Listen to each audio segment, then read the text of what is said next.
Traffic terms. No, this isn't like stoplight, red light, that kind of thing. We're talking about paid traffic and the acronyms that are used to analyze ads, marketing campaigns, things like CTR, EPC, LTV. What do these mean, and how important are they in analyzing how your ad's doing?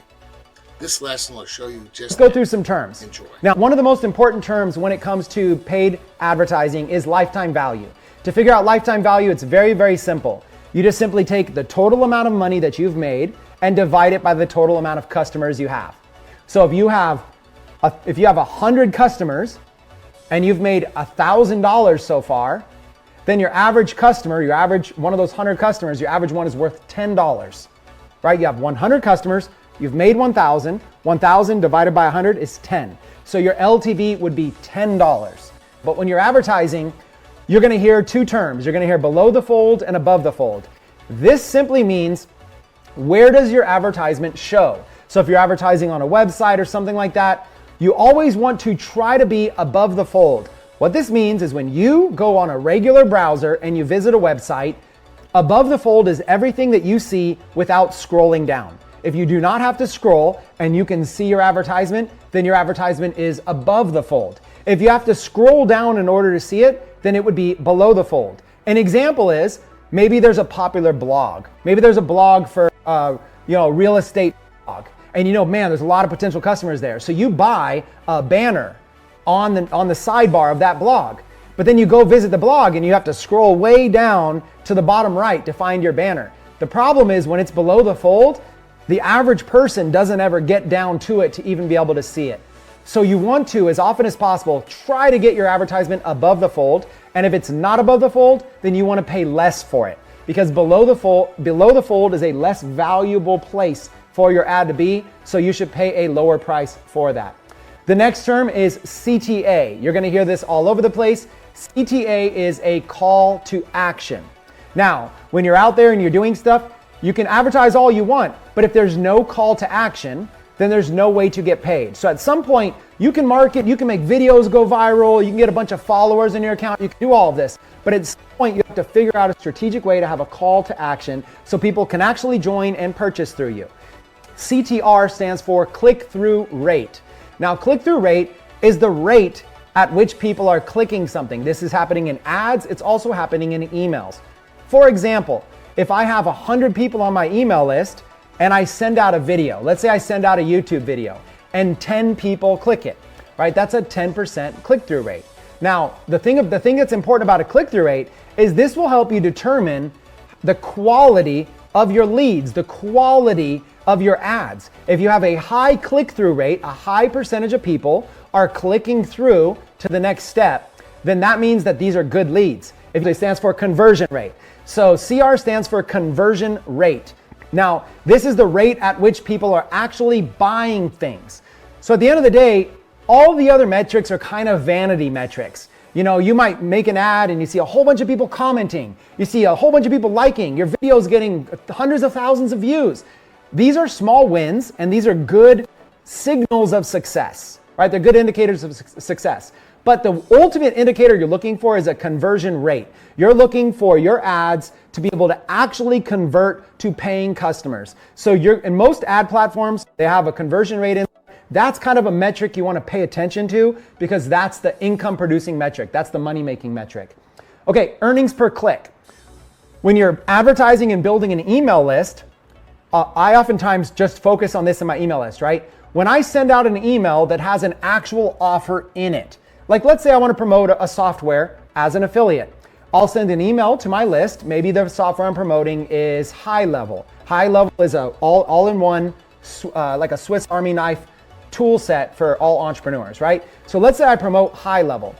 So what I'll do is, I already know right now like what my click-through rate is. I know how many people are clicking on my links. So let's say I can get 1,000 people to click on my affiliate link. It's cool. I got to engage list. But if none of them buy, then it's really still a dead list. So the earnings per click would mean I send an email or a series of emails, I get 1,000 clicks to my High Level affiliate link, and then how much money did I make from those 1,000 clicks? How many people signed up? How much commission did I make? That's a really good metric. Earnings per click. I want to be able to take the total amount of money I've made, divide it by the total amount of clicks I sent to that offer, and now I've got a dollar figure on how much I'm making per click, a cost per click. How much are you paying for somebody to be able to click your link? Now this one's tricky. The cost per click is high on a lot of advertising platforms and it scares people away. So it is an important metric to watch. Don't be too scared by it, but you want to keep your cost per click as low as possible and the quality of the person as high as possible. If you can master that, if you can get high quality leads and low cost per click, you're likely going to have a profitable campaign. Okay, next is cost of sale. How much are you spending in order to get a sale? This is a very simple, important metric. Let's say that you're selling a $20 product. Ideally, you want to be able to try to understand how much money are you paying for a $20 customer. This is different than lifetime value. That $20 customer may be on a monthly plan for a year. Maybe that customer is worth $240 lifetime value. But it's nice immediately to be able to know I'm spending $15 to make a $20 sale, right? So how much is my cost per sale? My average cost per sale is $15. Cost per acquisition. When you're promoting affiliate offers, when you're promoting things out there, sometimes they'll pay you a commission, like they'll give you 20% or 40% of every sale. Or sometimes you'll hear the term that they're willing to pay you a CPA, a cost per acquisition. A good example would be, let's say that I'm running ads for a loan officer or for a mortgage brokerage. Well, they're not really selling a product. So the real thing that they want is they want somebody to fill out an application. They want somebody to apply to see if they can qualify for a loan to be able to buy a house, okay? So that form is free. The customer's paying nothing. So the way that mortgage company would pay me is they would pay me a cost per acquisition. They would say, look, we'll give you $200 for every application that is submitted.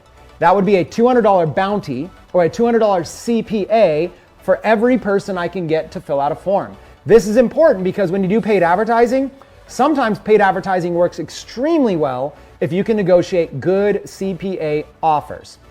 All right, next, CPM. Now this is very common and was very confusing for me when I first started because of the language. Cost per milli, right? But the problem is that I used to always think that was cost per million. I thought CPM was how much money I'm paying to reach 1 million people. But it's actually your cost per 1,000 impressions.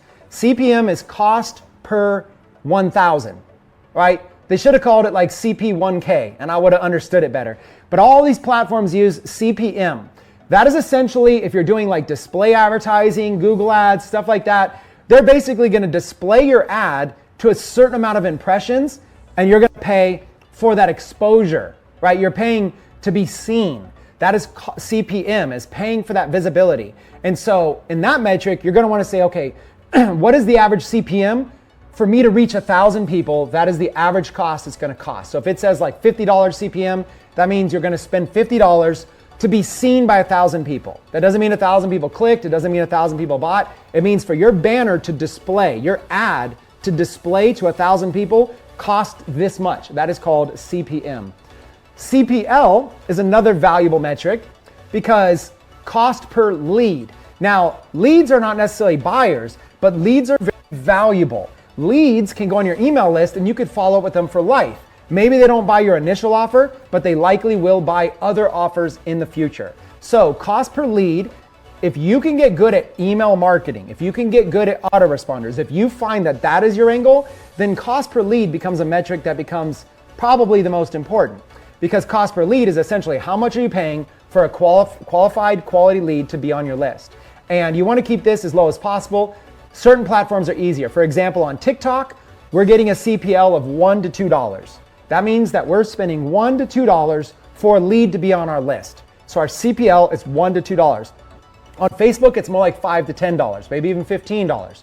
So different sources, different traffic sources will have a higher cost per lead than others. And you always want to make sure it's a good quality lead as well. You don't want junk leads, it's not worth it. CPV is cost per view. So if you're just running ads to make a video go viral, right? If you're running ads to get some virality, to try to get some exposure, then CPV is a good acronym for you. That's how much you're paying per view, right? And so ultimately, in my rule of thumb, you want to be paying less than a penny per view, absolute maximum. However, I used to teach a course called the 3-0 Club. And what that means is I was having 3 zeros, 0.0001 per view, 0.0005 per view. So like 1/100th of a penny, right? Per view. But ultimately you need to be below a penny. If you're ever paying more than a penny per view, I would posit it's not working, it's not good. I wouldn't, if you're focused on trying to get views, that is not gonna help you go viral. You need to be in the sub penny range to even have any success there. ROAS. Now this is what all the agencies talk about. If you ever talk with an advertising agency, you get somebody else to run ads for you, they're gonna talk about ROAS. They're gonna always say ROAS, and you're like, what on earth is ROAS? That is return on ad spend. It is very, very straightforward. How much money you're spending, what return are you making on that ad spend? ROAS. It's a little bit different than lifetime value, because lifetime value builds over time. You might still be making money off your list for a decade. I'm still right now making money off leads from a decade ago, right? So ROAS is a little bit more immediate. It's a short-term metric that you can use with an agency to be able to see if they're successful. You can test out an agency and you're looking for return on ad spend. Essentially, if I spend $1,000, how much money am I making in a short period of time off that $1,000? Return on investment is essentially the same thing. ROI, I don't need to explain it because we're all adults here. Return on investment is ultimately what we're looking for. We're looking for a positive return on investment. KPI. Now, I've shared with you a lot of abbreviations. KPI, key performance indicator. Depending on everybody's unique ad campaigns, you're going to want to find at least one metric that is the one that you focus on. This is the one metric that you keep your eye on, because you'll just get confused if you're trying to figure out, oh my God, all these different things going on. So you want to start with one key performance indicator. Maybe it's cost per lead to start out. Just see if you can get leads down to a reasonable cost. And then you can move on. Once you figure that out, then you can move on to another key performance indicator. Maybe in our example with our funnel, what is your cost per member joining? How much are you paying for a free member to join? And then ultimately, your final key performance indicator needs to be something profit related. Like, what is my ROAS? Or what in ROAS, for example, would be like, a perfect example of ROAS would be you spent $1,000, you made $2,000, right? So that would be a ROAS of 2x. You made 2x or 200%, right? So if you hear people talk about ROAS, that is the most common metric between professional advertisers. Most professional advertisers purely look at ROAS, and usually they give themselves like a 30-day window. That just means we're gonna run the ad, we're gonna see how much revenue we generate in $30, that's gonna be our return on ad spend, and you're looking for a multiple 2, 3, 4, 5, 6, 7x, right? But ultimately 2x would be fine. A 1x ROAS would mean you spent $1,000, you made $1,000. Anything less than that inside of 30 days, then you're playing the long game. You better have a good follow-up campaign to be able to make that money back. CP, conversion pixel. So when you're advertising on different pages or different funnels, all of these platforms give you a little, like Google is gonna give you a little pixel code. It's gonna give you a little code. Facebook's gonna give you a little code. You need to ask your developer, ask your website designer, or do it yourself. You need to add that code to the pages.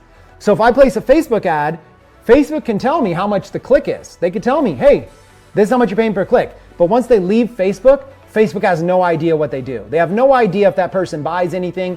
So you really have no way to know if the ad is successful. But if you put a conversion pixel on the checkout page, if you put it on the checkout page, if you put it on the confirmation page, if you put the pixel deeper in the funnel after whatever they get access to after they purchase, then that'll fire a signal back to Facebook and say, this person converted. And then you're able to go put in a conversion value. You could say, if somebody makes it to this page, that was worth $20 to me. If somebody makes it to this page, that was worth $100 to me, whatever it might be. And then Facebook will display all of that, all of those metrics for you in one dashboard. It makes it nice and neat. Okay, I hope you got something valuable out of that. That is just a clipping of the 2-hour sessions that we have every week, Monday through Friday. Live trading sessions, Q&As, the whole 9 yards. Just message me, direct message me and I'll give you some more information if you like. You have a great day.